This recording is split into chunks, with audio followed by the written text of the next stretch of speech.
ભિલોડા તાલુકાની ભવાનપુર એકલવ્ય લાઇબ્રેરી ખાતે એનઆરએ વિદ્યાલયના ભૂતપૂર્વ આચાર્યશ્રીએ મુલાકાત લીધી હતી.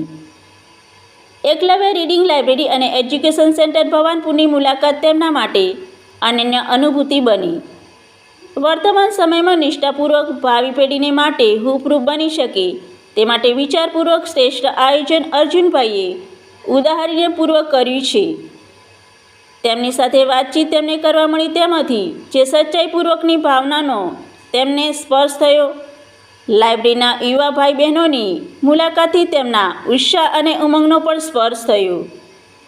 આ સંસ્થા આ પ્રદેશના યુવા વર્ગ માટે કારકિર્દીમાં ઊંચા શિખરે પહોંચાડી શકે તેમ છે, જે સમાજ, રાજ્ય, રાષ્ટ્ર માટે ગૌરવપ્રદ બની શકશે. ભિલોડાની એનઆરએ વિદ્યાલયના ભૂતપૂર્વ આચાર્યશ્રીએ લાભુભાઈ પંડ્યાએ શ્રી અર્જુનભાઈને હૃદયપૂર્વક અભિનંદન પાઠવ્યા હતા. રિપોર્ટર જ્યોતિકા ખરાડી, ભિલોડા.